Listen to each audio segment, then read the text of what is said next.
Nous sommes 6 au lycée Joliot-Curie à Hirson. Notre but est de rendre une identité aux personnes décédées lors du génocide juif. Notre projet est un travail de mémoire sur la Shoah. Et notre objectif est aussi de donner vraiment une identité à des personnes, surtout de notre région, qui sont très peu connues.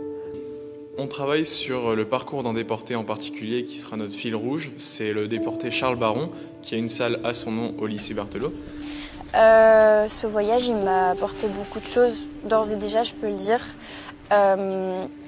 Parce que regarder des vidéos, des reportages, écouter des témoignages, c'est déjà super enrichissant. Mais le voir en vrai, ça rend tellement réel les choses qui peuvent paraître irréelles au niveau des reportages.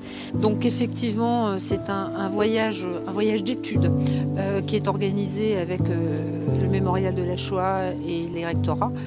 Donc là, nous avons 20 établissements qui ont choisi des sujets différents, des établissements de la région des Hauts-de-France. Ils travaillent en première pour partir en terminale. Quand on le voit dans nos cours, on se dit que ça existait, mais on ne peut pas vraiment y croire à 100%. Et quand on est ici, en fait, on se rend compte que ça s'est vraiment passé. Et pour moi, le devoir de mémoire, c'est vraiment quelque chose de très important. Il faut que ça se perpétue. Et du coup, grâce à la région, on peut faire ce genre de voyage. Et j'ai trouvé ça super bien, en fait, de tout organiser de A à Z en élaborant des projets avec les différentes écoles. Puis ça permet aussi de rencontrer d'autres personnes qui partagent les mêmes passions que nous. Donc c'est vraiment une super expérience.